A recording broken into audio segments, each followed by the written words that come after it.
Let's cross to Melbourne now and catch up with the Associate Editor of the Australian newspaper, John Ferguson, who has followed this saga for many, many years in great detail. Thanks for joining us, John. Firstly, I can tell from what you've written over many, many months that the finding of the High Court today would not have surprised you, but do you think this will be the end of the matter?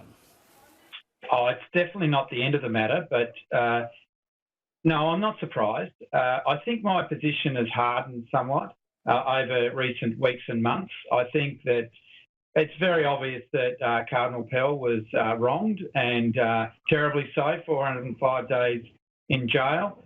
I think the culture wars and the whole issue of Catholic sex abuse is just going to keep going. But really, I mean, he deserves a night off, let's face it, because, I mean, he was wrongly jailed. I mean, the evidence was not there to justify those convictions. And any one of us that has looked into this really closely, it's hard not to form the conclusion, and as I said, I've hardened my position last month, that this didn't happen according to the weight of the evidence that was presented to the county court.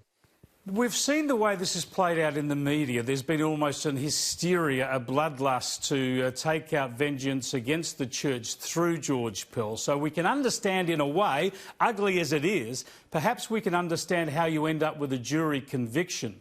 But what is inexplicable is how that appeal court in Victoria found 2-1 to uphold the convictions. That has just been obliterated 7-0 by this High Court judgment, endorsing, of course, the very clear dissenting judgment from Justice Weinberg. Oh, look, I think that's one of the very big takeouts. I think majority judges, Ferguson, no relation, and Maxwell, clearly got it wrong. And I think the other point that's really worth discussing is there is this fundamental ignorance about how the Catholic Church service works. And I think some of us who know how it works and looked into it sort of reasonably quickly worked out, wow, this is at best problematic. And I think the other thing that's gone on is that there's an element of McCarthyism out there that, you know, anyone who stuck their head up and said, oh, look, I think you've got a problem here, was absolutely slaughtered. And I think that's something that we need to be really cautious of as a society. Yes, you could go back and have a look at the Arthur Miller play, The Crucible. You could go back and look at the way this country dealt with Lindy Chamberlain, and everyone seemed to have a view on that. And you've seen that same sort of group dynamic play out here. Tell us about, from inside the media pack, what it's been like, especially in Melbourne, where so much of the court action has occurred. Tell us about that activity and the toll it's played on lawyers from both sides and the pressure it's put on the judicial system. Oh, well, look, if you want to start with the lawyers, I think Robert Richter, for starters, the QC, is probably he's one of Australia's best QCs, but really unfairly savaged in sections of the media. I mean, he's a guy who just went out and did his job in the conviction that he believed George Pell was innocent. I think that, look, I don't really tend to get too much in the criticism of other media, but I think there are a few of us that basically had the benefit of being cultural Catholics and could really drill down into the evidence and whether or not the evidence stacked up.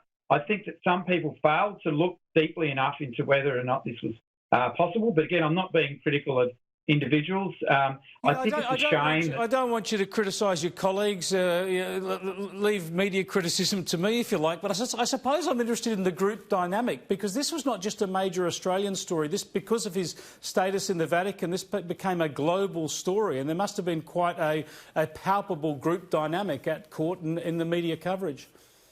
Oh, sure. Look, I think that happened, and I think. Basically, look, it's really interesting. That was a little bit divided. I think that I will criticise people by you're inviting me to criticise people, but I think that sometimes it's very hard to maintain that absolute independence and clarity of thought about these things.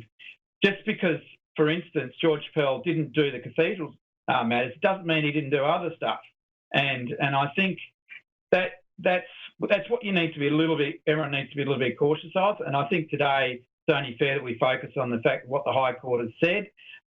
Look, there is definitely groupthink in journalism, just as there is in politics and in the law. What I will say is that I've spoken to a lot of people, hundreds of people about this, legal people, different people, a lot of people, and it was very, very hard to find a legal person, a lawyer, who would actually say, yeah, well, we think Pell should be in jail. It was actually the other way. So that sort of intrigues me a little bit, that it hadn't filtered through into the psyche that, well, we've potentially got ourselves here a massive problem incarcerating someone. Doesn't matter if it's a cardinal, doesn't matter who it is.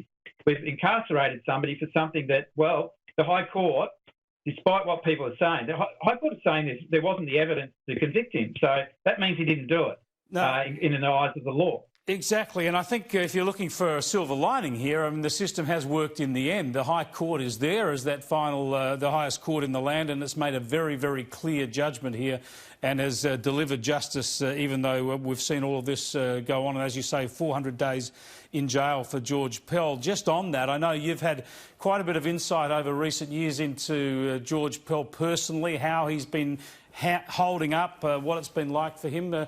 Give us your latest information on where he's at now and how his health is and how he's bearing up. Oh, look, all the way through, I'm told reliably from people that I trust that he's held up pretty well. But I think you will find that he will be in the midst of a massive letdown, going into a maximum security prison, which I have. I've been into these facilities before. They're awful places. I think that he's a pretty strong bloke. Look, he's a very divisive individual. Let's not lose sight of that, which is, I think, part of the challenge that the Catholic Church is facing in Australia. But I'm told that he's maintained his sense of humour up to a point. But I think you'll find that tonight, when he has his first night out, that he'll be having a massive letdown, because prison, a maximum security prison, isn't a place that anyone really wants to be in. John Ferguson, thanks so much for joining us. Appreciate it.